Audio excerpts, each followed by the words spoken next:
എല്ലാവർക്കും നമസ്കാരം. പുതിയൊരു സെഷനിലേക്ക് ഏവർക്കും സ്വാഗതം. നമ്മൾ ഇന്ന് ചർച്ച ചെയ്യുന്നത് കേട്ടറ്റ് കാറ്റഗറി 3 വിഭാഗത്തിൽ മലയാളത്തിൽ ആവർത്തിക്കുന്ന ചോദ്യങ്ങളാണ്. അതിൽ സാഹിത്യം, വ്യാകരണം എന്നിവ കൂടി ഉൾപ്പെടുത്തിയിട്ടുണ്ട്. വളരെ വളരെ പ്രധാനപ്പെട്ടത് എന്ന് തോന്നിയ ഏതാനും ചോദ്യങ്ങൾ നമുക്കിന്ന് ചർച്ചക്കെടുക്കാം. ആവർത്തിക്കുന്ന ചോദ്യങ്ങളാണ്. ഇവിടെ ചോദ്യങ്ങളിലേക്ക് കടക്കുന്നതിന് മുമ്പ് പ്രധാനപ്പെട്ട ഒരു കാര്യം പറയട്ടെ. ചോദ്യം പറയുന്നതിനോടൊപ്പം തന്നെ ഞാൻ ഉത്തരവും പറയും. അതിനിടയ്ക്ക് ഏതാനും നിമിഷങ്ങൾ മാത്രം നിങ്ങൾക്ക് വേണ്ടി മാറ്റിവെക്കും. അത് നിങ്ങൾക്കൊരു കടലാസിൽ ഉത്തരം എഴുതി സൂക്ഷിക്കാനാണ്. 12 ചോദ്യങ്ങളാണ് ഇന്നത്തെ സെഷനിൽ ഉൾപ്പെടുത്തിയിട്ടുണ്ടാകുക. അപ്പോൾ 12 ചോദ്യങ്ങൾ പറഞ്ഞതിന് ശേഷം അതിന്റെ ഉത്തരവും പറഞ്ഞതിന് ശേഷം ഉത്തര സൂചിക നിങ്ങൾക്ക് കാണാൻ സാധിക്കും. 12ൽ നിങ്ങൾക്ക് എത്ര മാർക്ക് നേടാൻ സാധിച്ചു എന്നുള്ളത് വളരെ പ്രധാനപ്പെട്ട ഒരു കാര്യമാണ്. നിങ്ങളുടെ പഠനം എത്രമാത്രം പുരോഗതി പ്രാപിച്ചിരിക്കുന്നു എന്ന് സ്വയം വിലയിരുത്താൻ ആ ഉത്തര സൂചിക നിങ്ങളെ സഹായിക്കും. അതിനുശേഷം നിങ്ങൾ എങ്ങോട്ടേക്ക് കടക്കുക? ഇതിന്റെ വിശദീകരണങ്ങളും വിശദാംശങ്ങളും ഉൾപ്പെടുത്തിയിട്ടുള്ള ഒരു ചർച്ച കൂടി നമ്മൾ ഇതിന്റെ കൂടെ തന്നെ സെറ്റ് ചെയ്തിട്ടുണ്ട്. അപ്പോൾ ചോദ്യം ഞാൻ വായിക്കും, ഉത്തരം നിങ്ങൾ എഴുതണം. അതിനുശേഷം മാത്രമേ എന്ത് ചെയ്യാവൂ? ഞാൻ പറയുന്ന ഉത്തരം കേൾക്കാവൂ. അതിനു മുമ്പ് തന്നെ നിങ്ങൾ ചോദ്യത്തിനുള്ള ഉത്തരം, അതായത് എ അല്ലെങ്കിൽ ബി അല്ലെങ്കിൽ സി അല്ലെങ്കിൽ ഡി ഓപ്ഷൻ ശരിയായി മാർക്ക് ചെയ്തതിന് ശേഷം മാത്രമേ തുടർന്ന് കാണാവുള്ളൂ. ഓക്കെ, അപ്പൊ നമുക്ക് കാര്യത്തിലേക്ക് കടക്കാം. ഒന്നാമത്തെ ചോദ്യം ഇതാണ്: ശിഷ്യർ എന്ന പദത്തിന്റെ വ്യാകരണപരമായ സവിശേഷത എന്താണ്? ഓപ്ഷൻ എ സലിംഗ ബഹുവചനം, ഓപ്ഷൻ ബി പൂജക ബഹുവചനം, ഓപ്ഷൻ സി അലിംഗ ബഹുവചനം, ഓപ്ഷൻ ഡി പുരുഷ പ്രത്യയം ചേർന്ന പദം. ഇതിൽ ഏതാണ് ശരിയായ ഉത്തരം? ശിഷ്യർ എന്ന പദത്തെ എന്തൊക്കെ ചേർന്നതാണ് അല്ലെങ്കിൽ എന്താണ് എന്ന് ചോദിച്ചാൽ എന്തായിരിക്കും നിങ്ങൾ പറയുക? ഉത്തരം കിട്ടിയോ? ഞാൻ ഉത്തരം പറയാൻ പോകുന്നു. ശരിയായ ഉത്തരം ശിഷ്യർ എന്ന പദം എന്തിൽ ഉൾപ്പെടുന്നു? ഓപ്ഷൻ സി അലിംഗ ബഹുവചനത്തിലാണ് ഉൾപ്പെടുന്നത്. എന്താണ് അലിംഗ ബഹുവചനം തുടങ്ങിയ കാര്യങ്ങൾ വഴിയെ ചർച്ച ചെയ്യുന്നതായിരിക്കും. ഇപ്പൊ നമ്മൾ ഉത്തരം മാത്രം പറഞ്ഞു പോകുന്നു. അപ്പോ ഒന്നാമത്തെ ചോദ്യത്തിന്റെ ഉത്തരം ഓപ്ഷൻ സി ആണ്. നിങ്ങൾ സി ആണ് മാർക്ക് ചെയ്തതെങ്കിൽ നിങ്ങൾക്ക് 1 മാർക്ക് കിട്ടിയിരിക്കുന്നു. രണ്ടാമത്തെ ചോദ്യത്തിലേക്ക് കടക്കുകയാണ്. ചോദ്യം ഇതാണ്: കുമാരനാശാൻ നദോന്നതാവൃത്തത്തിൽ എഴുതിയ കൃതി ഇതിൽ ഏതാണ്? Option A Veenapoovu, option B Bandhanasthanaya Aniruddhan, option C Chandala Bhikshuki, option D കരുണ. ഇതിൽ ഏത് കൃതിയാണ് കുമാരനാശാൻ നദോന്നതാവൃത്തത്തിൽ എഴുതിയിട്ടുള്ളത് എന്നതാണ് രണ്ടാമത്തെ ചോദ്യം. ഞാൻ ഉത്തരം പറയാൻ പോകുന്നു. അതിനു മുമ്പ് തന്നെ ശരിയായ ഉത്തരം മാർക്ക് ചെയ്യാൻ ശ്രദ്ധിക്കുക. മാർക്ക് ചെയ്തതിനു ശേഷം മാത്രം തുടർന്ന് കാണുക. ശരിയായ ഉത്തരം ഓപ്ഷൻ ഡി ആണ്. കരുണയാണ് ശരിയായ ഉത്തരം. മൂന്നാമത്തെ ചോദ്യത്തിലേക്ക് കടക്കാം. അവൾ എന്ന പദത്തിൽ അടങ്ങിയിരിക്കുന്ന ഘടകങ്ങൾ ഏതെല്ലാമാണ്? ഓപ്ഷൻ എ ക്രിയാധാതുവും വചനപ്രത്യയവും, ഓപ്ഷൻ ബി നാമവും ലിംഗപ്രത്യയവും, ഓപ്ഷൻ സി ചുട്ടെഴുത്തും ലിംഗപ്രത്യയവും, ഓപ്ഷൻ ഡി സർവനാമവും ലിംഗപ്രത്യയവും. ഇതിൽ അവൾ എന്ന വാക്കിൽ അല്ലെങ്കിൽ എന്തൊക്കെ ചേരുന്നതാണ് അവൾ എന്ന വാക്ക് എന്നതാണ് ചോദ്യം. ഉത്തരം കിട്ടിയോ? ഞാൻ പറയാൻ പോകുന്നു. ശരിയായ ഉത്തരം ഓപ്ഷൻ സി ആണ്. ചുട്ടെഴുത്തും ലിംഗപ്രത്യയവും ചേർന്ന രൂപമാണ് അവൾ എന്നത്. കിട്ടിയല്ലോ. നാലാമത്തെ ചോദ്യത്തിലേക്ക് കടക്കാം. ചോദ്യം ഇതാണ്: സാഹിത്യ പ്രവർത്തക സഹകരണ സംഘത്തിന്റെ ആസ്ഥാനം എവിടെയാണ്? Option A Thrissur, option B Ernakulam, option C Kozhikode, option D Kottayam. ഇതിൽ സാഹിത്യ പ്രവർത്തക സഹകരണ സംഘത്തിന്റെ ആസ്ഥാനം എവിടെയാണ് എന്നതാണ് ചോദ്യം. ശരിയായ ഉത്തരം കിട്ടിയോ?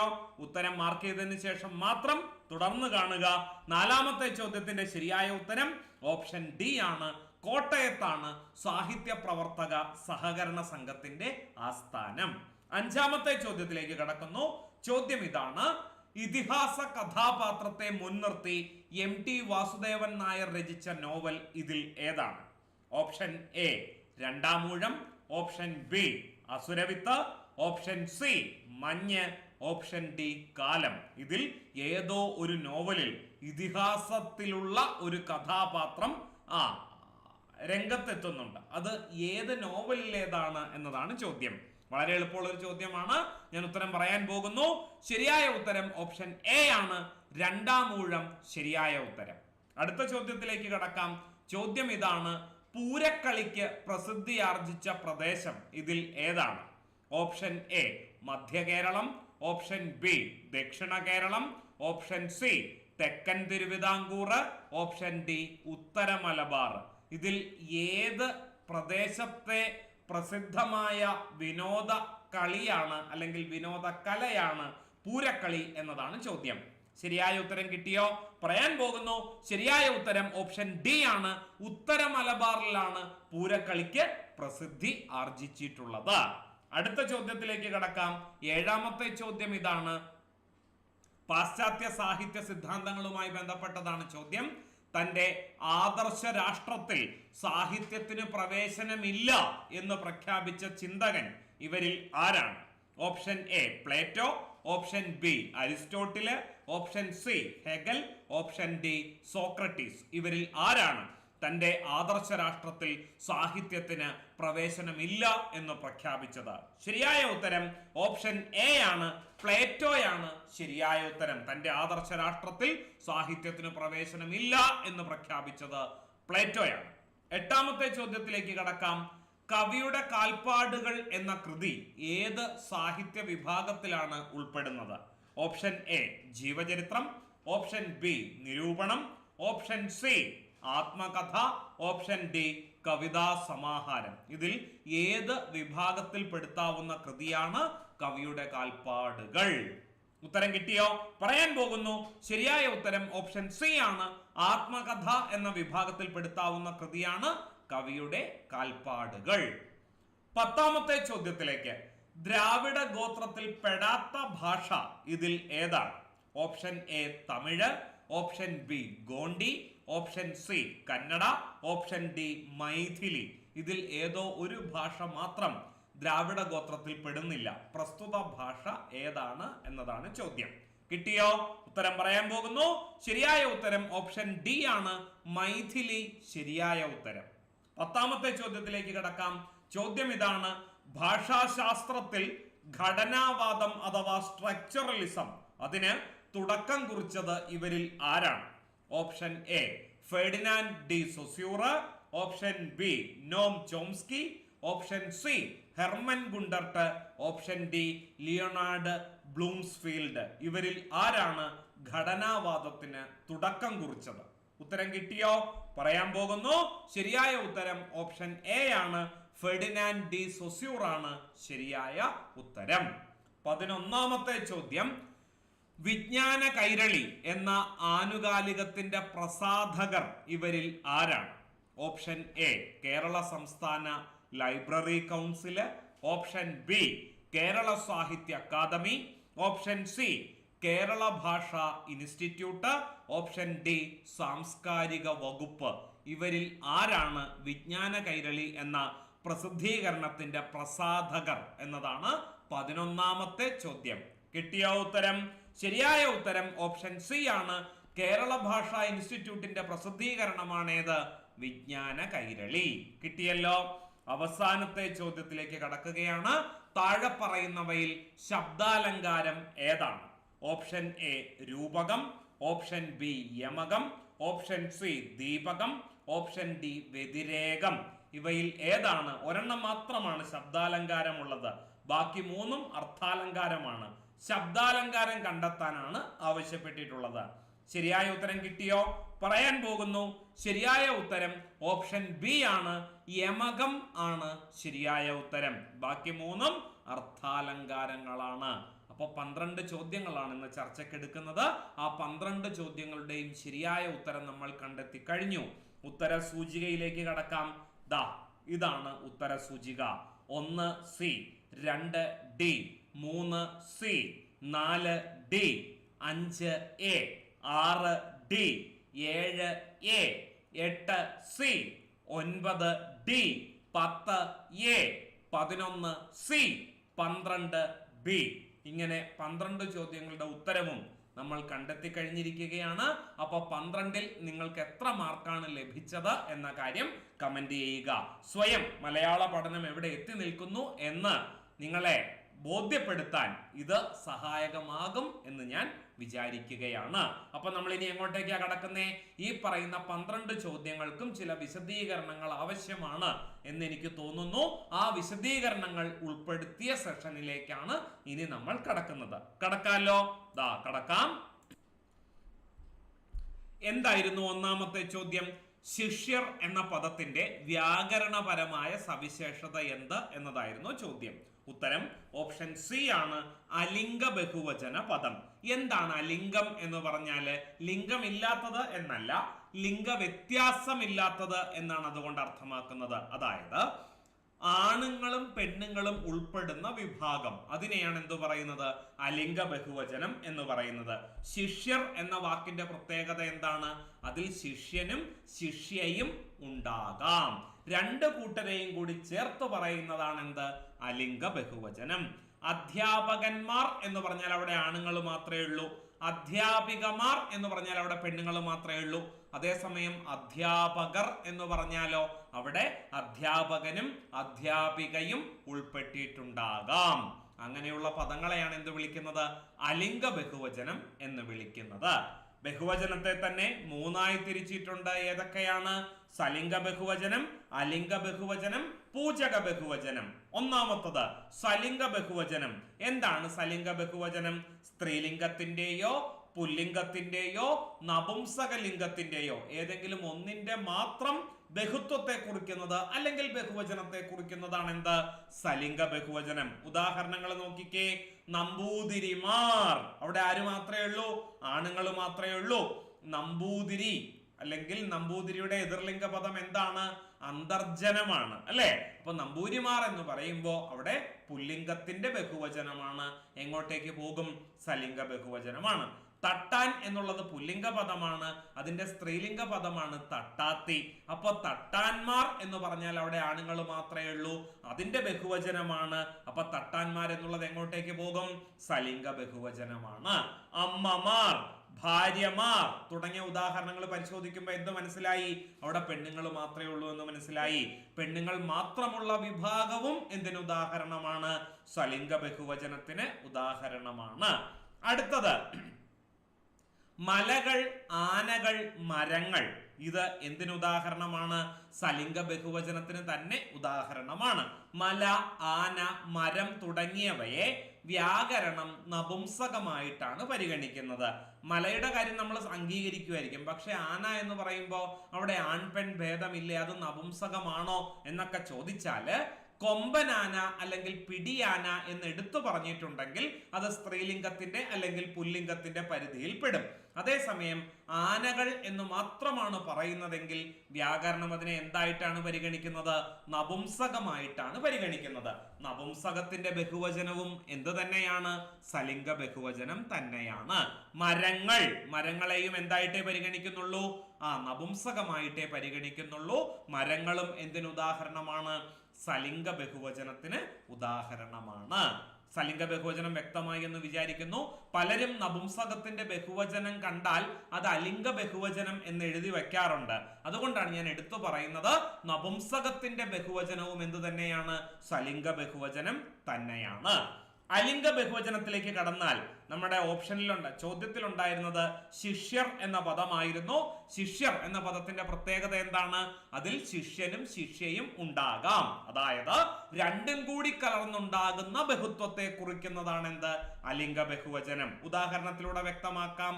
മിടുക്കർ എന്ന വാക്ക് പരിശോധിക്കുക. അതിൽ ആരൊക്കെ ഉണ്ടാകാം? മിടുക്കനും മിടുക്കിയും ഉണ്ടാകാം. രണ്ടിനെയും കൂടി ചേർത്ത് പറയുന്നതാണ് എന്ത്? മിടുക്കർ. അങ്ങനെ പറയുന്നത് എന്തിൽ പെടും? അലിംഗ ബഹുവചനം. ലിംഗഭേദമില്ലാത്തത്, ലിംഗ വ്യത്യാസമില്ലാത്തത് എന്നൊക്കെയാണ് അലിംഗം എന്ന പദം കൊണ്ട് ഉദ്ദേശിക്കുന്നത്. വേലക്കാർ എന്ന വാക്ക് പരിശോധിക്കുക. അതിൽ വേലക്കാരനും വേലക്കാരിയും ഉണ്ടാകും, ആണല്ലോ. അതുപോലെ ഗായകർ എന്ന വാക്ക് പരിശോധിക്കുക. അതിൽ ആരൊക്കെ ഉണ്ടാകാം? ഗായകനും ഗായികയും ഉണ്ടാകാം. ഗായകന്മാർ എന്ന് പറഞ്ഞാൽ സലിംഗ ബഹുവചനമാണ്. ഗായികമാർ എന്ന് പറഞ്ഞാലും സലിംഗ ബഹുവചനമാണ്. അതേസമയം ഗായകർ എന്ന് പറഞ്ഞാലോ അത് അലിംഗ ബഹുവചനമാണ്. വ്യക്തമായി എന്ന് വിചാരിക്കുന്നു. മൂന്നാമത്തെ ഒരു വിഭാഗം കൂടിയുണ്ട്, പൂജക ബഹുവചനം. എന്താണ് പൂജക ബഹുവചനം? ആദര സൂചകമായിട്ട് ഏകവചനത്തോടൊപ്പം ബഹുവചന പ്രത്യയം ചേർക്കുന്നത് പൂജക ബഹുവചനം. രൂപം കൊണ്ട് ഇത് ബഹുവചനമാണ്, പക്ഷെ അർത്ഥം കൊണ്ട് ഏകവചനമാണ്. അതാണ് പൂജക ബഹുവചനത്തിന്റെ പ്രത്യേകത. വൈദ്യർ എന്ന വാക്ക് പരിശോധിക്കുക. ഒന്നിലധികം വൈദ്യരുണ്ടെങ്കിൽ നമ്മൾ വൈദ്യന്മാർ എന്ന് പ്രയോഗിക്കും. വൈദ്യർ എന്ന് പറയുന്നത് ഒരു വൈദ്യനെ കുറിക്കുന്നതിന് വേണ്ടിയിട്ടാണ്. പിന്നെ എന്തിനാണ് അവിടെ അർ എന്ന ബഹുവചന പ്രത്യയം ചേർത്തത്? വൈദ്യർക്ക് കൊടുക്കുന്ന ബഹുമാനമാണ്. ആചാര്യർ എന്ന വാക്കിലും നമുക്കിത് കാണാൻ സാധിക്കും. ദ്രോണാചാര്യർ, ഭീഷ്മാചാര്യർ, അല്ലെ? അവിടങ്ങളിലൊക്കെ ആചാര്യർ അർ എന്ന ശബ്ദമാണ് പ്രയോഗിക്കുന്നത്. എന്തിനു വേണ്ടിയിട്ടാണ്? ഈ പറയുന്ന വ്യക്തി അല്പം ബഹുമാനം അർഹിക്കുന്ന വ്യക്തിയാണ് എന്ന് കാണിക്കുന്നതിന് വേണ്ടിയിട്ടാണ് അവിടെ ഏകവചനത്തോടൊപ്പം അർ എന്ന ശബ്ദം ചേർത്തത്. എന്തിനുദാഹരണമാണ്? പൂജക ബഹുവചനത്തിന് ഉദാഹരണമാണ്. അതുപോലെ അവർകൾ എന്ന പദവും, അല്ലെ? അവർകൾ മുഖ്യമന്ത്രി, പ്രധാനമന്ത്രി തുടങ്ങിയവരെ വേദിയിലേക്ക് ക്ഷണിക്കുമ്പോൾ അവരുടെ പേരിനോടൊപ്പം അവർകൾ എന്ന് പ്രയോഗിക്കാറുണ്ട്. എന്തിനു വേണ്ടിയിട്ടാണ്? അത്രമേൽ ബഹുമാനം അർഹിക്കുന്ന വ്യക്തിയാണ് എന്ന് കാണിക്കുന്നതിന് വേണ്ടിയിട്ടാണ്. അവർകൾ എന്ന പദവും എന്തിന് ഉദാഹരണമാണ്? പൂജക ബഹുവചനത്തിന് ഉദാഹരണമാണ്. വ്യക്തമായല്ലോ. അടുത്ത ചോദ്യത്തിലേക്ക് കടക്കാം. ചോദ്യം ഇതാണ്: കുമാരനാശാൻ നദോന്നതാവൃത്തത്തിൽ എഴുതിയ കൃതി ഇതിൽ ഏതാണ്? നമ്മൾ ഉത്തരം കണ്ടെത്തി കഴിഞ്ഞു. കരുണയാണ് നദോന്നതാവൃത്തത്തിൽ എഴുതപ്പെട്ട ആശാൻ കൃതി. നദോന്നതാവൃത്തം എന്ന് പറഞ്ഞാൽ വഞ്ചിപ്പാട്ട് വൃത്തമാണ്, അല്ലെ? നദം എന്ന വാക്കിന്റെ വിപരീതമാണ് ഉന്നതം. താന്നും പൊങ്ങിയും താന്നും പൊങ്ങിയും താന്നും പൊങ്ങിയും, അതാണ് ഏതിന്റെ രീതി? വഞ്ചിപ്പാട്ടിന്റെ രീതി. അതിനെ അനുസ്മരിപ്പിക്കുന്ന പേരാണ് വൃത്തത്തിന് കൊടുത്തിരിക്കുന്നത്. നദം താഴ്ചയാണ്, ഉന്നതം ഉയർച്ചയാണ്. താന്നും പൊങ്ങിയും പോകുന്ന വൃത്തമായതുകൊണ്ട് വഞ്ചിപ്പാട്ട് വൃത്തത്തെ എന്ത് വിളിക്കുന്നു? നദോന്നതാവൃത്തം എന്ന് വിളിക്കുന്നു. പ്രസ്തുത വൃത്തത്തിൽ എഴുതപ്പെട്ട ആശാൻ കൃതിയാണ് കരുണ. കരുണയുടെ പ്രത്യേകത എന്താണ്? കുമാരനാശാൻ അവസാനമായി രചിച്ച കൃതി എന്നുള്ളതാണ് കരുണ എന്ന കൃതിയുടെ പ്രാധാന്യം. ബുദ്ധമത സന്ദേശങ്ങളുടെ കാലിക മൂല്യം വിളംബരം ചെയ്യുന്ന കൃതിയാണ് കരുണ. വാസവദത്ത എന്ന വേശ്യാസ്ത്രീക്ക് ഉപഗുപ്തൻ എന്ന ബുദ്ധ ശിഷ്യനോട് തോന്നുന്ന അനുരാഗത്തിന്റെ കഥ പറയുന്ന കരുണ വഞ്ചിപ്പാട്ട് വൃത്തത്തിൽ എഴുതപ്പെട്ടിട്ടുള്ള ഒരു ഖണ്ഡകാവ്യമാണ്. ഉപഗുപ്തനെ പലവട്ടം ആളയച്ച് ക്ഷണിക്കുമ്പോഴൊക്കെ തന്നെയും സമയമായില്ല എന്ന മറുപടിയാണ് വാസവദത്തയ്ക്ക് ലഭിച്ചിരുന്നത്. ഒടുവിൽ ഒരു ക്രൂരകൃത്യത്തിന് ശിക്ഷിക്കപ്പെട്ട് കയ്യും കാലും ഛേദിച്ച നിലയിൽ ശ്മശാനത്തിൽ തള്ളപ്പെടുന്ന വാസവദത്തയെ ഉപഗുപ്തൻ സന്ദർശിച്ച് അവൾക്ക് ബുദ്ധമത തത്വങ്ങൾ ഉപദേശിച്ചു കൊടുക്കുന്നു. അത് കേട്ട് മനം മാറി ആത്മശാന്തിയോടെ വാസവദത്ത മരിക്കുന്നിടത്താണ് കരുണ എന്ന ഖണ്ഡകാവ്യം അവസാനിക്കുന്നത്. ഇതാണ് കരുണയുടെ പ്രാധാന്യം. അടുത്ത ഓപ്ഷനിൽ ഉണ്ടായിരുന്ന അടുത്തത് ഏതാണ്? വീണപൂവാണ്. വീണപൂവ് ഏത് വൃത്തത്തിൽ എഴുതപ്പെട്ട കൃതിയാണ്? വസന്ത തിലകത്തിൽ എഴുതപ്പെട്ടിട്ടുള്ള കൃതിയാണ് വീണപൂവ്. കുമാരനാശാനെ ഏറ്റവും അധികം ജനകീയനാക്കിയത്, അല്ലെങ്കിൽ കവികളുടെ ഇടയിൽ തന്നെ ഏറ്റവും പ്രമുഖൻ എന്ന നില കുമാരനാശാന് സമ്മാനിച്ചത് ഖണ്ഡകാവ്യമായ വീണപൂവാണ്. 1907 ഡിസംബറിൽ മിതവാദി എന്ന പത്രത്തിലാണ് ഈ രചന ആദ്യമായി പ്രസിദ്ധീകരിച്ചത്. വീണപൂവ് ആദ്യമായി പ്രസിദ്ധീകരിച്ച കൃതിയുടെ പ്രസിദ്ധീകരണത്തിന്റെ പേര്, പത്രത്തിന്റെ പേര് പരീക്ഷയ്ക്ക് ആവർത്തിച്ചു ചോദിച്ചിട്ടുള്ളതാണ്. മിതവാദിയിലാണ് വീണപൂവ് ആദ്യമായിട്ട് അച്ചടിച്ചു വന്നത്. 1907 അതിനുശേഷം സാഹിത്യ മാസികയായ ഭാഷാഭൂഷണിയിലും വീണപൂവ് എന്ന കൃതി പ്രസിദ്ധീകരിക്കുകയുണ്ടായി. മലയാള കാവ്യാന്തരീക്ഷത്തിൽ തികച്ചും നൂതനമായ ഒരു അനുഭവമായിരുന്നു വീണപൂവ്. ഈ കൃതിയിൽ ഒരു പൂവിന്റെ ജനനം മുതൽ മരണം വരെയുള്ള അതീവ സൂക്ഷ്മങ്ങളായ ഘട്ടങ്ങളെ മനുഷ്യ ജീവിതത്തിന്റെ നൈമിഷികതയുമായി ബന്ധിപ്പിച്ചുകൊണ്ട് കേവലം 41 ശ്ലോകങ്ങളിലൂടെ കുമാരനാശാൻ ചിത്രീകരിച്ചിരിക്കുന്നത് കാണാം. എങ്ങനെയാണ് കാവ്യം ആരംഭിക്കുന്നത്? ഹാ പുഷ്പമേ, അധിക തുങ്ക പദത്തിൽ എത്ര ശോഭിച്ചിരുന്നതൊരു രാജ്ഞി കണക്കയേ നീ, ശ്രീഭൂവിൽ അസ്ഥിര അസംശയം ഇന്നും നിന്റെ യാഭൂതി എങ്ങ് പുനരെങ്ങ് കിടപ്പിതോർത്താൽ.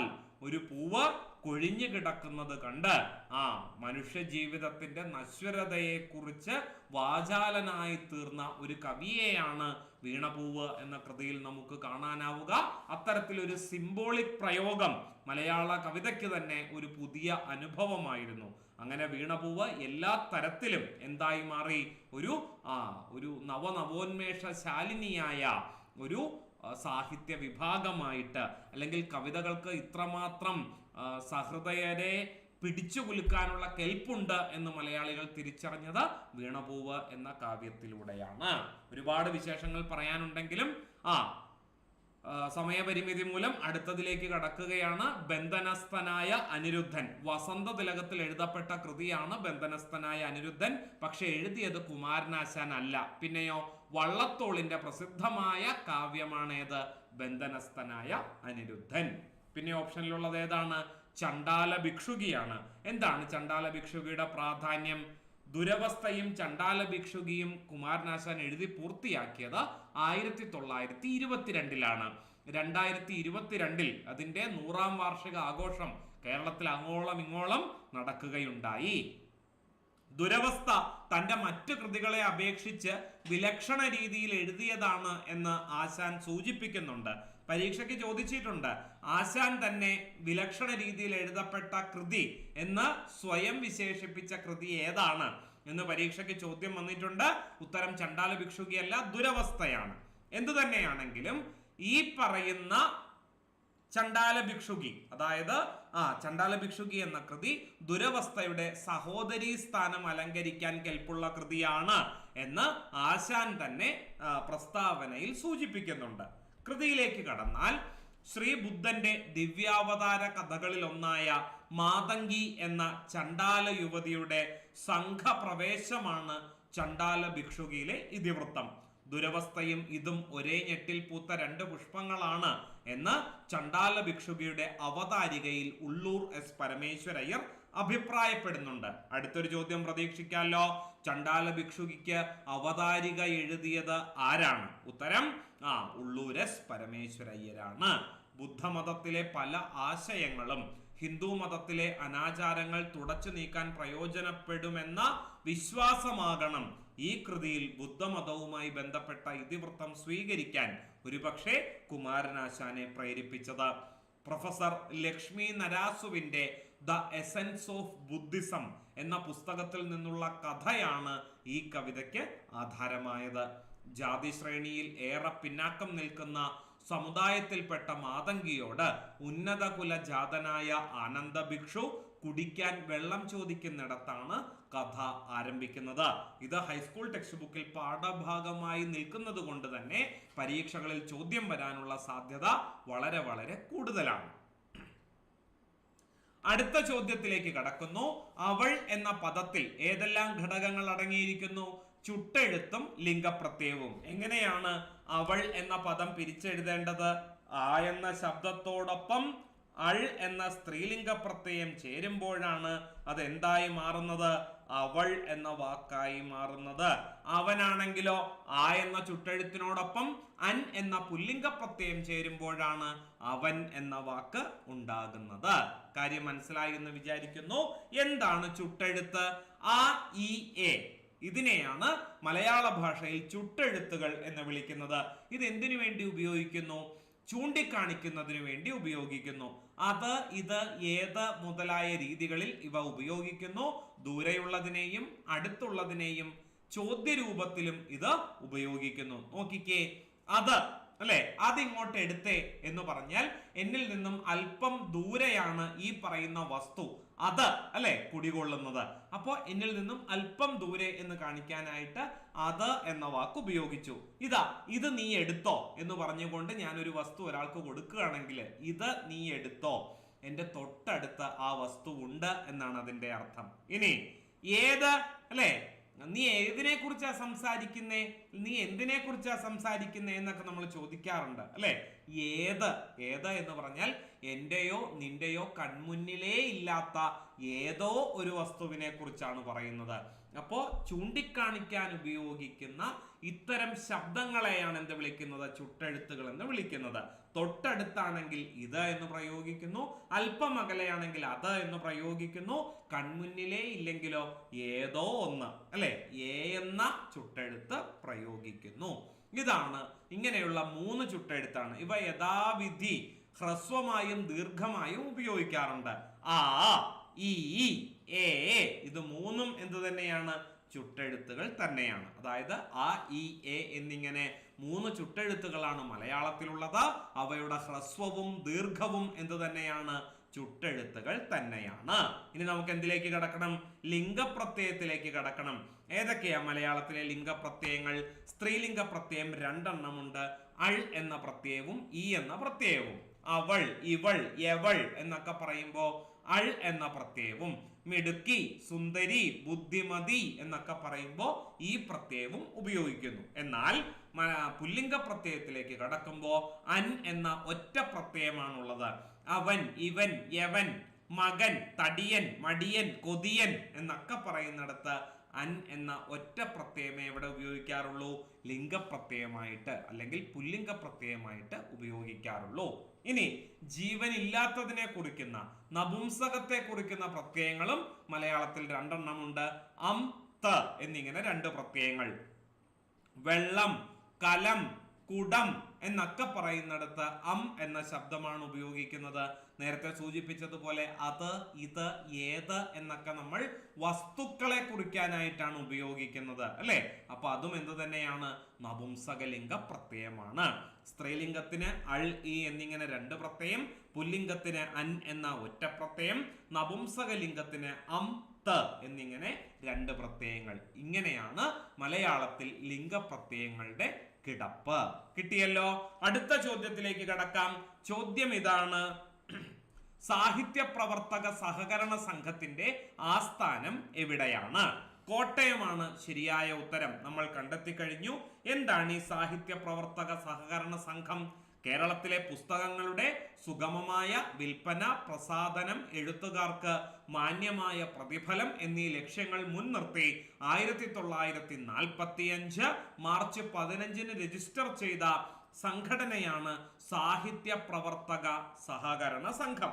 കോട്ടയം കേന്ദ്രമാക്കി രൂപം കൊണ്ട സാഹിത്യ കൂട്ടായ്മയെ എഴുത്തുകാരുടെ സഹകരണ സംഘം എന്ന ആശയത്തിലേക്ക് നയിച്ചത് പ്രസിദ്ധനായ നിരൂപകൻ പ്രൊഫസർ MP പോൾ ആയിരുന്നു. പോളിനെ കൂടാതെ കാരൂർ നീലകണ്ഠപിള്ള, DC കിഴക്കേമുറി എന്നിവരുടെ നേതൃത്വത്തിൽ 12 അംഗങ്ങളും 120 രൂപ മൂലധനവുമായാണ് സാഹിത്യ പ്രവർത്തക സഹകരണ സംഘം രൂപീകൃതമായത്. 1945 ഡിസംബറിൽ പുറത്തിറക്കിയ തകഴിയുടെ കഥകളാണ് SPSS അഥവാ സാഹിത്യ പ്രവർത്തക സഹകരണ സംഘം പ്രസിദ്ധീകരിച്ച ആദ്യത്തെ പുസ്തകം. ചോദിക്കാൻ സാധ്യതയുണ്ട്. പിന്നെ എന്താണ് ഓപ്ഷനിൽ ഉണ്ടായിരുന്നത്? കേരള സാഹിത്യ അക്കാദമിയാണ്. ആസ്ഥാനം തൃശ്ശൂരാണ് എന്ന് എല്ലാവർക്കും അറിയാമായിരിക്കും. മലയാള ഭാഷയെയും അതിന്റെ സാഹിത്യ പൈതൃകത്തെയും സംരക്ഷിക്കുവാനും പ്രോത്സാഹിപ്പിക്കുവാനും സ്ഥാപിച്ച ഒരു സ്വയംഭരണ സ്ഥാപനമാണ് കേരള സാഹിത്യ അക്കാദമി. 1956 ഒക്ടോബർ 15 തിരുക്കൊച്ചി സർക്കാർ തിരുവനന്തപുരത്ത് കനകക്കുന്ന് കൊട്ടാരത്തിൽ രൂപവത്കരിച്ച കേരള സാഹിത്യ അക്കാദമി 1958 തൃശ്ശൂരിലേക്ക് മാറ്റി സ്ഥാപിച്ചത്. പിന്നെ ഓപ്ഷനിൽ ഉണ്ടായിരുന്നത് കേരള ഗ്രന്ഥശാല സംഘമാണ്. കേരളത്തിലെ ഗ്രന്ഥശാലകൾ അംഗങ്ങളായുള്ള വിദ്യാഭ്യാസവും സാംസ്കാരികവുമായ പ്രവർത്തനങ്ങൾക്ക് നേതൃത്വം കൊടുക്കുന്ന ഒരു സംഘടനയാണ് കേരള സ്റ്റേറ്റ് ലൈബ്രറി കൗൺസിൽ അഥവാ കേരള ഗ്രന്ഥശാല സംഘം എന്ന പേരിൽ അറിയപ്പെടുന്നത്. PN പണിക്കർ, അല്ലെ? ഇദ്ദേഹത്തിന്റെ ചരമദിനമാണ് നമ്മൾ വായനാ ദിനമായിട്ട് ആചരിക്കുന്നത്. അദ്ദേഹത്തിന്റെ അക്ഷീണ പ്രയത്നത്താൽ 1945 അമ്പലപ്പുഴ PK മെമ്മോറിയൽ ഗ്രന്ഥശാലയിൽ തിരുവിതാംകൂറിലെ 47 ഗ്രന്ഥശാലകൾ ചേർന്ന് രൂപം നൽകിയ അഖില തിരുവിതാംകൂർ ഗ്രന്ഥശാല സംഘമാണ് പിന്നീട് കേരള ഗ്രന്ഥശാല സംഘമായി മാറിയത്. 1948 അഖില തിരുവിതാംകൂർ ഗ്രന്ഥശാല സംഘത്തിന് സർക്കാരിന്റെ അംഗീകാരം ലഭിക്കുകയുണ്ടായി. അതേ വർഷം തന്നെ ഗ്രന്ഥാലോകം എന്ന മാസിക മുഖപത്രമായി പ്രസിദ്ധീകരിക്കുകയും ചെയ്തു. പരീക്ഷയ്ക്ക് ആവർത്തിച്ച് ചോദിക്കുന്നതാണ് എന്ത്? ഈ പറയുന്ന ഗ്രന്ഥശാല സംഘത്തിന്റെ മുഖപത്രം അല്ലെങ്കിൽ ഗ്രന്ഥാലോകം എന്ന മാസിക ഏത് പത്രത്തിന്റെ അല്ലെങ്കിൽ ഏത് സാഹിത്യ സംഘടനയുടെ മുഖപത്രമാണ് എന്നുള്ള ചോദ്യവും പരീക്ഷയ്ക്ക് ആവർത്തിക്കാറുള്ളതാണ്. ഈ സ്ഥാപനം, അതായത് ഗ്രന്ഥശാല സംഘം 1950 തിരുക്കൊച്ചി ഗ്രന്ഥശാല സംഘമായും കേരള സംസ്ഥാന രൂപീകരണത്തോടെ കേരള ഗ്രന്ഥശാല സംഘമായും രൂപാന്തരം പ്രാപിക്കുന്നതാണ് ചരിത്രത്തിൽ കാണാൻ സാധിക്കുന്നത്. ഇനി ഓപ്ഷനിലുള്ളത് കേരള ഭാഷാ ഇൻസ്റ്റിറ്റ്യൂട്ടാണ്. മലയാള ഭാഷയുടെ വികാസത്തിനും വിജ്ഞാന സാഹിത്യ പ്രവർത്തനങ്ങൾക്കും പ്രചാരണം നൽകുന്നതിനായി കേരള സർക്കാർ 1968 സെപ്റ്റംബർ 16 ആരംഭിച്ച പ്രസ്ഥാനമാണ് കേരള ഭാഷാ ഇൻസ്റ്റിറ്റ്യൂട്ട്. തിരുവനന്തപുരത്ത് നളന്തയിൽ സ്ഥിതി ചെയ്യുന്ന ഈ സ്ഥാപനത്തിന്റെ മുഖ്യ പ്രവർത്തനമായി നടക്കുന്നത് കലാശാലകൾക്ക് വേണ്ടിയുള്ള പാഠപുസ്തകത്തിന്റെ പ്രസാധനമാണ്. ഇതിന്റെ പ്രാദേശിക കേന്ദ്രം എവിടെയും ഉണ്ട്, കോഴിക്കോടും പ്രവർത്തിക്കുന്നുണ്ട്. ആസ്ഥാനം എവിടെയാണ്? തിരുവനന്തപുരത്ത് നളന്തയാണ് ഇതിന്റെ ആസ്ഥാനം എന്ന് പറയാം. അടുത്ത ചോദ്യത്തിലേക്ക് കടക്കാം. ഇതിഹാസ കഥാപാത്രത്തെ മുൻനിർത്തി MT വാസുദേവൻ നായർ രചിച്ച നോവലാണ് ഏത്? രണ്ടാമൂഴം. അല്ലെ? പഞ്ചപാണ്ഡവരിൽ രണ്ടാമൂഴക്കാരനായ ഭീമനെ കേന്ദ്ര കഥാപാത്രമാക്കിക്കൊണ്ട് MT രചിച്ച രണ്ടാമൂഴം എന്ന നോവലിന് തന്നെയാണ് MT വാസുദേവൻ നായർക്ക് വയലാർ അവാർഡ് ലഭിച്ചിട്ടുള്ളത്. ബാക്കിയുള്ള നോവലുകളിലെ കഥാപാത്രങ്ങളിലൂടെ നമുക്കൊന്ന് കടക്കാം. അസുരവിത്ത്, ഗോവിന്ദൻകുട്ടിയും മീനാക്ഷിയും പ്രധാന കഥാപാത്രങ്ങളാകുന്ന നോവലാണ് അസുരവിത്ത്. മഞ്ഞ് എന്ന ബോധധാര നോവലിൽ വിമല, അമർ സിംഗ്, ബുദ്ധു എന്നിവരാണ് പ്രധാന കഥാപാത്രങ്ങൾ. MT വാസുദേവൻ നായർക്ക് കേന്ദ്ര സാഹിത്യ അക്കാദമി അവാർഡ് നേടിക്കൊടുത്ത നോവലാണ് കാലം. കാലം എന്ന നോവലിൽ സേതുവും സുമിത്രയുമാണ് പ്രധാന കഥാപാത്രങ്ങൾ. അടുത്ത ചോദ്യത്തിലേക്ക് കടക്കാം. പൂരക്കളിക്ക് പ്രസിദ്ധിയാർജിച്ച പ്രദേശം ഏതാണെന്ന് പറഞ്ഞു? ഉത്തര മലബാർ ആണ് എന്ന് പറഞ്ഞു. ഇതാണ് പൂരക്കളിയുടെ അവതരണം. കണ്ണൂര്, കാസർഗോഡ് ജില്ലകളിലെ ഭഗവതി കാവുകളിൽ മീനമാസത്തിലെ കാർത്തിക മുതൽ പൂരം വരെയുള്ള 9 ദിവസങ്ങളിലായി നടത്തപ്പെടുന്ന അനുഷ്ഠാന കലാവിശേഷമാണേത്? പൂരക്കളി. ഇതൊരു പ്രത്യേക പരിപാടിയോടനുബന്ധിച്ച് അല്ലെങ്കിൽ വിനോദസഞ്ചാര വകുപ്പ് അവതരിപ്പിക്കുന്ന ഒരു പരിപാടിയിൽ ഇത് അവതരിപ്പിക്കുകയുണ്ടായി. അതിന്റെ ദൃശ്യമാണ് നമുക്കിവിടെ കാണാൻ സാധിക്കുന്നത്. അല്ലെങ്കിൽ ഇത് ഭഗവതി കാവുകളിലാണ് അരങ്ങേറാറുള്ളത്. ബാക്കിയുള്ള കലാരൂപങ്ങളിലേക്ക് കടന്നാലോ? തെയ്യം നമുക്ക് കാണാൻ സാധിക്കുന്നത് ഉത്തര കേരളത്തിലും അതുപോലെ കർണാടകയിലുമാണ്. തിറയാട്ടത്തിലേക്ക് വന്നാലോ? കോഴിക്കോട്, മലപ്പുറം ജില്ലകളിലാണ് തിറയാട്ടം കാണാനാവുക. പടയണിയുടെ പ്രത്യേകത എന്താണ്? മധ്യ തിരുവിതാംകൂറിലെ പത്തനംതിട്ട, കോട്ടയം, കൊല്ലം, ആലപ്പുഴ തുടങ്ങിയ ജില്ലകളിലാണ് പടയണി എന്ന കലാരൂപം കാണാനാകുന്നത്.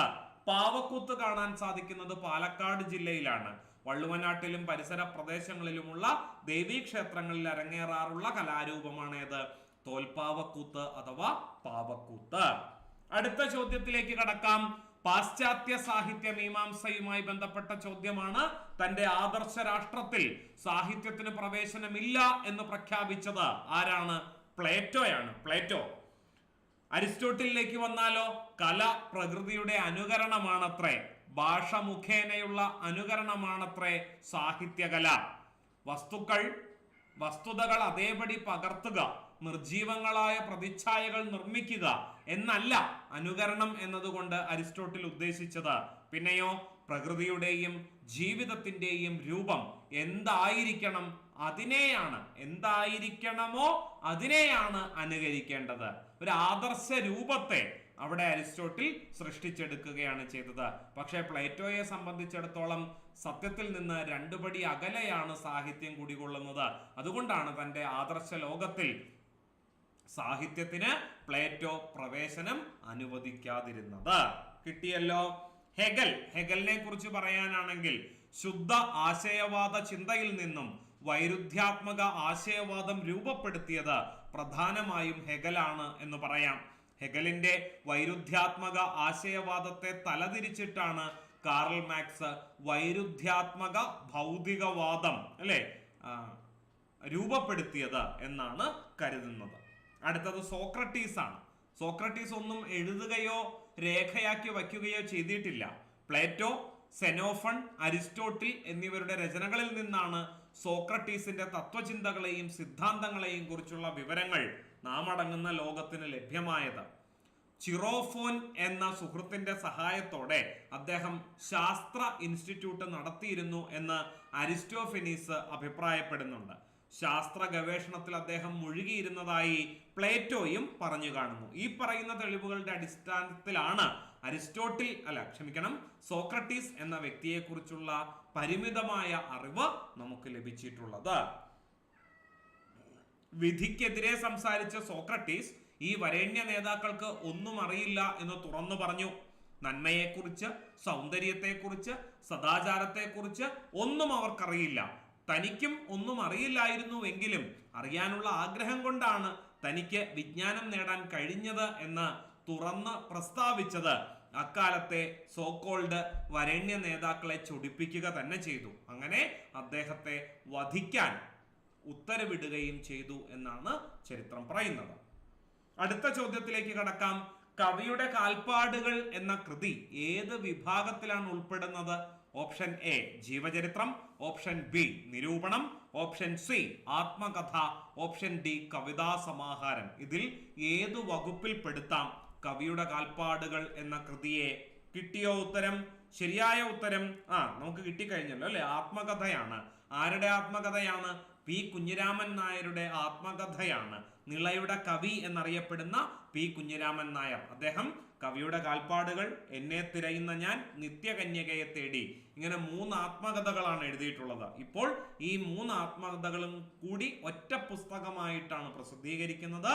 അതിന്റെ പേര് കവിയുടെ കാൽപ്പാടുകൾ എന്നാണ്. പി കുഞ്ഞിരാമൻ നായരുടെ ആത്മകഥയാണ് കവിയുടെ കാൽപ്പാടുകൾ.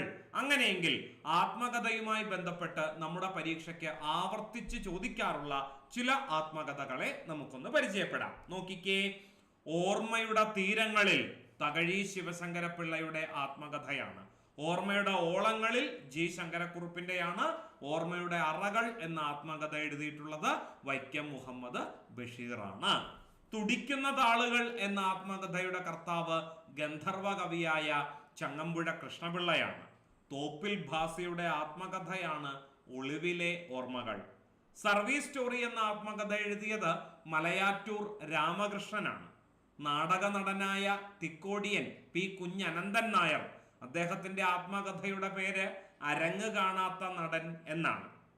കഴിഞ്ഞ കാലം എന്ന ആത്മകഥ എഴുതിയത് മാതൃഭൂമിയുടെ സ്ഥാപക എഡിറ്ററായ പി കേശവമേനോനാണെങ്കിൽ കൊഴിഞ്ഞ ഇലകൾ എന്ന ആത്മകഥ എഴുതിയത് കേരളത്തിലെ ആദ്യത്തെ വിദ്യാഭ്യാസ മന്ത്രിയും പ്രസിദ്ധനായ നിരൂപകനുമായ ജോസഫ് മുണ്ടശ്ശേരിയാണ്. അതുപോലെ ചെറുകാട് സി ഗോവിന്ദ പിഷാരടിയുടെ ആത്മകഥയാണ് ജീവിതപാത.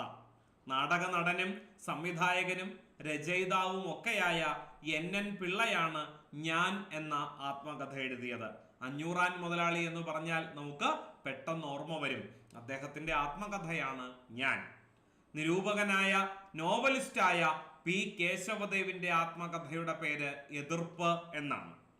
പ്രഥമ ജ്ഞാനപീഠ പുരസ്കാര ജേതാവായ ജി ശങ്കരക്കുറുപ്പിന്റെ ആത്മകഥയുടെ പേര് ഓർമ്മയുടെ ഓളങ്ങളിൽ എന്നാണ്. കൊഴിഞ്ഞ ഇലകൾ എന്ന ആത്മകഥ ജോസഫ് മുണ്ടശ്ശേരിയുടേതാണെങ്കിൽ കഴിഞ്ഞ കാലം KP കേശവമേനോന്റെയാണ്. കലാമണ്ഡലം രാമൻകുട്ടി നായരുടെ ആത്മകഥയുടെ പേര് തിരനോട്ടം എന്നാണ്. ഡോക്ടർ PKR വാര്യരുടെ ആത്മകഥയാണ് ഒരു സർജന്റെ ഓർമ്മക്കുറിപ്പുകൾ എന്നത്. നിർമാല്യം എന്ന ചലച്ചിത്രത്തിലെ അഭിനയത്തിന് മികച്ച നടനുള്ള ദേശീയ പുരസ്കാരം നേടിയ PJ ആന്റണിയുടെ ആത്മകഥയുടെ പേര് എൻ്റെ നാടക സ്മരണകൾ എന്നാണ്. എൻ്റെ കാവ്യലോക സ്മരണകൾ എന്ന ആത്മകഥ എഴുതിയത് വൈലോപ്പിള്ളി ശ്രീധരമേനോനും എൻ്റെ ജീവിത സ്മരണകൾ എന്ന ആത്മകഥ എഴുതിയത് മന്നത്തു പത്മനാഭനുമാണ്. എൻ്റെ കഥയില്ലായ്മകൾ എന്ന ആത്മകഥ AP ഉദയഭാനുവിൻ്റെയും എൻ്റെ ജീവിത കഥ എന്ന ആത്മകഥ AK ഗോപാലന്റെയുമാണ്. ലളിതാംബിക അന്തർജനത്തിന്റെ ആത്മകഥയുടെ പേരിൽ തന്നെ ഒരു കൗതുകമുണ്ട്. എന്താണ്? ആത്മകഥയ്ക്ക് ഒരു ആമുഖം എന്നാണ് ലളിതാംബിക അന്തർജനത്തിന്റെ ആത്മകഥയുടെ പേര്. പ്രമാണം എന്ന ആത്മകഥ എഴുതിയത് പല്ലാവൂർ അപ്പുമാരാരാണ്. സോപാന സംഗീതത്തിന്റെ തലതൊട്ടപ്പനായ ഞെരളത്ത് രാമപൊതുവാളിന്റെ ആത്മകഥയാണ്. എന്റെ കുതിപ്പും കിതപ്പും എന്ന ആത്മകഥ എഴുതിയത് ഫാദർ വടക്കനാണ്. പ്രസിദ്ധ കവിയായ വെണ്ണിക്കുളം ഗോപാലക്കുറുപ്പാണ് ആത്മരേഖ എന്ന ആത്മകഥ എഴുതിയത്. കലാമണ്ഡലം കൃഷ്ണൻ നായരുടെ ആത്മകഥ പലയാവർത്തി പരീക്ഷയ്ക്ക് ചോദിച്ചിട്ടുണ്ട്. എന്റെ ജീവിതം അരങ്ങിലും അണിയറയിലും. അതാണ് കലാമണ്ഡലം കൃഷ്ണൻ നായരുടെ ആത്മകഥയുടെ പേര്. ഇത് മാത്രമേ ചോദിക്കൂ എന്നല്ല, പലയാവർത്തി പരീക്ഷയ്ക്ക് ചോദിച്ചിട്ടുള്ള ആത്മകഥകളാണ് ഇവിടെ ഉൾപ്പെടുത്തിയത്. അടുത്ത ചോദ്യത്തിലേക്ക് കടക്കാം. ചോദ്യം ഇതാണ്: ദ്രാവിഡ ഗോത്രത്തിൽ പെടാത്ത ഭാഷ ഏതാണ്? മൈഥിലിയാണ് ശരിയായ ഉത്തരം എന്ന് നമ്മൾ പറഞ്ഞു കഴിഞ്ഞു.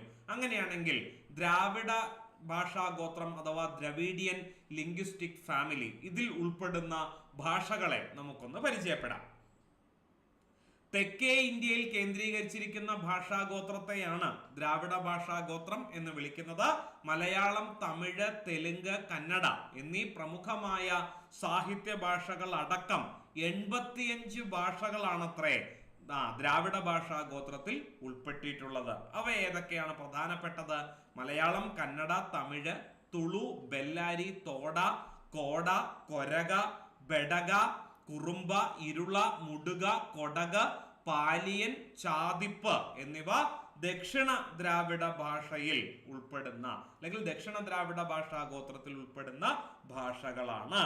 ഇനി ദക്ഷിണ മധ്യ ദ്രാവിഡ ഭാഷാഗോത്രത്തിൽ ഉൾപ്പെടുന്ന ഭാഷകളാണ് തെലുഗു, ഗോണ്ടി, അബുജുമാരിയ, കോയ, കൊണ്ട, മണ്ട, പെനഗോ, കുയി, കുവി എന്നിവ. മധ്യത്തിൽ ഉൾപ്പെടുന്നതാണ് കോലാമി, നായിക്കി, പർജി, ഗഡബ, ഗോണ്ടി തുടങ്ങിയ ഭാഷകൾ. ഉത്തര ദ്രാവിഡ ഭാഷകളിൽ പെടുന്നതാണ് പാകിസ്ഥാനിലെ ബലൂചിസ്ഥാനിൽ വരെ ഉപയോഗിക്കുന്ന ബ്രാഹുയി, അതുപോലെ കുറുക്ക്, മാൾട്ടോ തുടങ്ങിയ ഭാഷകൾ. കിട്ടിയല്ലോ. ഇങ്ങനെയാണ് ദ്രാവിഡ ഭാഷാഗോത്രത്തിൽ ഉൾപ്പെടുന്ന ഭാഷകളെ വീണ്ടും ദക്ഷിണം, ദക്ഷിണമധ്യം, മധ്യം, ഉത്തരം എന്നിങ്ങനെ പലതായിട്ട് തിരിച്ചിട്ടുള്ളത്. അടുത്ത ചോദ്യത്തിലേക്ക്. ഭാഷാശാസ്ത്രത്തിൽ ഘടനാവാദത്തിന് തുടക്കം കുറിച്ചത് ആരാണ്? ഫെർഡിനാൻഡ് ഡി സൊസ്യൂർ ആണ് ശരിയായ ഉത്തരം. അല്ലെ? എന്താണ് ഈ ഘടനാവാദം അഥവാ സ്ട്രക്ചറലിസം? ഭാഷാശാസ്ത്രത്തിൽ നിന്ന് വികസിച്ചു വന്ന പ്രസിദ്ധമായ ഒരു സിദ്ധാന്തമാണ് ഘടനാവാദം അഥവാ സ്ട്രക്ചറലിസം. 1950കളിൽ ഘടനാവാദം ഫ്രാൻസിൽ ഭൗതിക മുന്നേറ്റത്തിന് വഴിതെളിച്ചു. ജനീവ സർവകലാശാലയിലെ അധ്യാപകനായിരുന്ന സ്വിസ് ഭാഷാശാസ്ത്രജ്ഞൻ ഫെർഡിനാൻഡ് ഡി സൊസ്യൂർ അവതരിപ്പിച്ച ചില പരികൽപ്പനകളാണ് ഘടനാവാദത്തിന് വിത്തുപാകിയത്. എന്താണ് ആ പരികൽപ്പനകൾ? ഭാഷ ഒരു ചിഹ്ന വ്യവസ്ഥയാണ് എന്നാണ് സൊസ്യൂറിന്റെ വാദം. ഭാഷാഘടനയ്ക്ക് ചില സവിശേഷതകൾ ഉണ്ട് എന്നാണ് അദ്ദേഹത്തിന്റെ കണ്ടെത്തൽ. ഭാഷയിലെ അർത്ഥങ്ങളെല്ലാം ആരോപിതമാണ് അഥവാ സാങ്കേതികമാണ്. വാക്കുകൾക്ക് ശരിയായ ഒരു അർത്ഥമില്ല, ഇന്ന അർത്ഥമാണ് ഈ വാക്കിനുള്ളത് എന്ന് നമ്മൾ കൽപ്പിക്കുകയാണ് ചെയ്തത്. അതുപോലെ അദ്ദേഹത്തിന്റെ മറ്റൊരു പരികൽപ്പനയാണ് വാക്കുകളുടെ അർത്ഥം മറ്റ് വാക്കുകളുമായുള്ള പരസ്പര ബന്ധത്തെ ആശ്രയിച്ചാണ് ഇരിക്കുന്നതത്രേ. അപ്പോഴും വാക്കിന് സ്വതന്ത്രമായ അർത്ഥം ഇല്ല. പിന്നെ ഭാഷ ലോകത്തെ അല്ലെങ്കിൽ ലോകബോധത്തെ ഉണ്ടാക്കുകയാണ്, അല്ലാതെ കേവലമായി പകർത്തുകയോ പ്രതിഫലിപ്പിക്കുകയോ വസ്തുതകൾക്ക് അല്ലെങ്കിൽ വസ്തുക്കൾക്ക് ലേബൽ ഒട്ടിക്കുകയോ അല്ല ചെയ്യുന്നത് എന്നും ഫെർഡിനാൻഡ് ഡി സൊസ്യൂർ അഭിപ്രായപ്പെടുകയുണ്ടായി. പിന്നീട് ഈ പരികൽപ്പനകളാണ് എന്തായി മാറിയത്? ഘടനാവാദം അഥവാ സ്ട്രക്ചറലിസം ആയിട്ട് മാറിയത്. ഇദ്ദേഹം കോളേജിൽ ക്ലാസ് എടുക്കുന്ന അധ്യാപകനാണ് എന്ന് പറഞ്ഞു. അദ്ദേഹത്തിന്റെ ലെക്ചർ നോട്ടുകളാണ് അല്ലെങ്കിൽ ലെക്ചർ നോട്ടുകളിലാണ് ഈ ഘടനാവാദത്തിന് കാരണമായ ആശയങ്ങൾ രേഖപ്പെടുത്തിയിരുന്നത്. സൊസ്യൂറിന്റെ മരണശേഷം 1916 അദ്ദേഹത്തിന്റെ ശിഷ്യന്മാരായ ആൽബർട്ട് സഷേഹയും ചാൾസ് ബാലിയും ചേർന്ന് നോട്ടുകൾ, ഈ പറയുന്ന ലെക്ചർ നോട്ടുകൾ കോഴ്സ് ഡേ ലിംഗ്വിസ്റ്റിക് ജനറലെ അഥവാ ഇംഗ്ലീഷിലേക്ക് ട്രാൻസ്ലേറ്റ് ചെയ്താൽ കോഴ്സ് ഇൻ ജനറൽ ലിംഗ്വിസ്റ്റിക്സ് എന്ന പേരിൽ പ്രസിദ്ധീകരിക്കുകയുണ്ടായി. പിന്നെ വിജ്ഞാന കൈരളി എന്ന ആനുകാലികത്തിന്റെ പ്രസാധകർ ആരാണെന്ന് കണ്ടെത്തി കഴിഞ്ഞു. കേരള ഭാഷാ ഇൻസ്റ്റിറ്റ്യൂട്ട് ആണ് എന്ന് പറഞ്ഞു കഴിഞ്ഞു. ഇത്തരത്തിലുള്ള മുഖപത്രങ്ങൾ നമ്മുടെ പരീക്ഷയിലെ പ്രധാനപ്പെട്ട ഒരു ചോദ്യ വിഭാഗമാണ്. നോക്കിക്കേ, കേളി ഏതിന്റെയാണ്? സംഗീത നാടക അക്കാദമിയുടേതാണ്. വിജ്ഞാന കൈരളി കേരള ഭാഷാ ഇൻസ്റ്റിറ്റ്യൂട്ടിന്റെയാണ്. കൽപ്പധേനു എന്ന മുഖപത്രം കേരള കാർഷിക സർവകലാശാലയുടേതാണ്. ശാസ്ത്രഗതി, ശാസ്ത്ര കേരളം, യുറീക്ക തുടങ്ങിയ പ്രസിദ്ധീകരണങ്ങൾ ശാസ്ത്ര സാഹിത്യ അക്കാദമിയുടേതാണ്. പൊലി കേരള ഫോക്ലോർ അക്കാദമിയുടേതാണ്. വലയാവർത്തി പരീക്ഷയിൽ ചോദിച്ചിട്ടുണ്ട്. എഴുത്തോല എന്ന പ്രസിദ്ധീകരണം മലയാളം യൂണിവേഴ്സിറ്റിയുടേതാണ്. തളിര് കേരള ബാലസാഹിത്യ ഇൻസ്റ്റിറ്റ്യൂട്ടിന്റെയാണ്. വലയാവർത്തി PSC പരീക്ഷകളിൽ ചോദിച്ചിട്ടുണ്ട്. അക്ഷര കൈരളി കേരള സാക്ഷരതാ മിഷന്റെ മുഖപത്രമാണ്. ആരണ്യകം കേരള വനം വകുപ്പിന്റേതാണ്. ഗ്രന്ഥാലോകം ഏതിന്റെയാണ്? കേരള സംസ്ഥാന ലൈബ്രറി കൗൺസിലിന്റെ പ്രസിദ്ധീകരണമാണ്. സാഹിത്യ ചക്രവാളം എന്ന പ്രസിദ്ധീകരണം കേരള സാഹിത്യ അക്കാദമിയുടെ പ്രസിദ്ധീകരണമാണ്. വളരെ വളരെ പ്രധാനപ്പെട്ടത്, പരീക്ഷയ്ക്ക് ആവർത്തിച്ച് ചോദിച്ചിട്ടുള്ള മുഖപത്രങ്ങൾ മാത്രമാണ് ഇവിടെ ഉൾപ്പെടുത്തിയിട്ടുള്ളത്. അടുത്ത ചോദ്യം, താഴെ പറയുന്നവയിൽ ശബ്ദാലങ്കാരം ഏതാണ്? നമ്മൾ കണ്ടെത്തി യമകമാണ്. ഏതൊക്കെയാണ് പ്രധാനപ്പെട്ട ശബ്ദാലങ്കാരങ്ങൾ? ശബ്ദാലങ്കാരങ്ങളെ 4 വകുപ്പിലാണ് നമ്മൾ പെടുത്തുന്നത് അല്ലെ. കാവ്യത്തിലെ ശബ്ദത്തെ ആശ്രയിച്ച് നിൽക്കുന്ന അലങ്കാരമാണ് ശബ്ദാലങ്കാരം. അനുപ്രാസം, യമകം, പുനരുക്തവധാഭാസം, ചിത്രം എന്നിവയാണ് മലയാളത്തിലെ ശബ്ദാലങ്കാരങ്ങൾ. അർത്ഥാലങ്കാരങ്ങളാണ് ഏത്? അർത്ഥത്തെ ആശ്രയിച്ചു വരുന്ന അലങ്കാരം അർത്ഥാലങ്കാരം. 4 വിഭാഗങ്ങളായിട്ട് അവയെ തിരിച്ചിട്ടുണ്ട്. അതിശയോക്തി, സാമ്യോക്തി, വാസ്തവോക്തി, ശ്ലേഷോക്തി എന്നിങ്ങനെ 4 ആയിട്ടാണ് അർത്ഥാലങ്കാരങ്ങളെ തിരിച്ചിട്ടുള്ളത്. ഇത് ഓരോന്നിലും ഏതൊക്കെ ഉൾപ്പെട്ടിട്ടുണ്ട്, അല്ലെങ്കിൽ എന്താണ് അവയുടെ പ്രത്യേകത, സവിശേഷത തുടങ്ങിയ കാര്യങ്ങൾ ഡീറ്റെയിൽഡ് ആയിട്ട് നമ്മൾ എവിടെ ചർച്ച ചെയ്യും? ക്ലാസ്സിൽ ചർച്ച ചെയ്യും. ഇവിടെ ആ ചോദ്യവും ഉത്തരവുമായി ബന്ധപ്പെട്ട ഏതാനും ചില പ്രധാനപ്പെട്ടതെന്ന് തോന്നിയ പോയിന്റുകൾ മാത്രമാണ് ഉൾപ്പെടുത്തിയിട്ടുള്ളത്. ഓക്കെ, അപ്പൊ നമ്മൾ ഈ സെഷൻ അവസാനിപ്പിക്കുകയാണ്. ഈ ഒരു സെഷൻ നിങ്ങൾ പഠിച്ച് മറന്നുപോയ പല കാര്യങ്ങളെ ഓർമ്മപ്പെടുത്തുവാനും നിങ്ങൾക്കറിയാനേ പാടില്ലാത്ത ചില കാര്യങ്ങളെ നിങ്ങളുടെ മനസ്സിൽ കുറിച്ചിടുവാനും പരീക്ഷയ്ക്ക് പ്രയോജനം ചെയ്യുമാറ് ഈ ഒരു സെഷൻ നിങ്ങൾക്ക് ഉപകരിച്ചിട്ടുണ്ടാവുകയും ചെയ്തിട്ടുണ്ടാകും എന്ന് ഞാൻ പ്രതീക്ഷിക്കുകയാണ്. ഈ ഒരു സെഷനെ കുറിച്ചുള്ള നിങ്ങളുടെ വിലയേറിയ അഭിപ്രായങ്ങളും നിർദ്ദേശങ്ങളും കമന്റുകൾ അല്ലെങ്കിൽ കമന്റ് രൂപേണ നിങ്ങൾ രേഖപ്പെടുത്തും എന്ന വിശ്വാസത്തിൽ പരീക്ഷയ്ക്ക് എല്ലാവർക്കും ഹൃദയത്തിന്റെ ഭാഷയിൽ വിജയാശംസകൾ നേർന്നുകൊണ്ട് അവസാനിപ്പിക്കുന്നു. നന്ദി, നമസ്കാരം, വീണ്ടും കാണാം.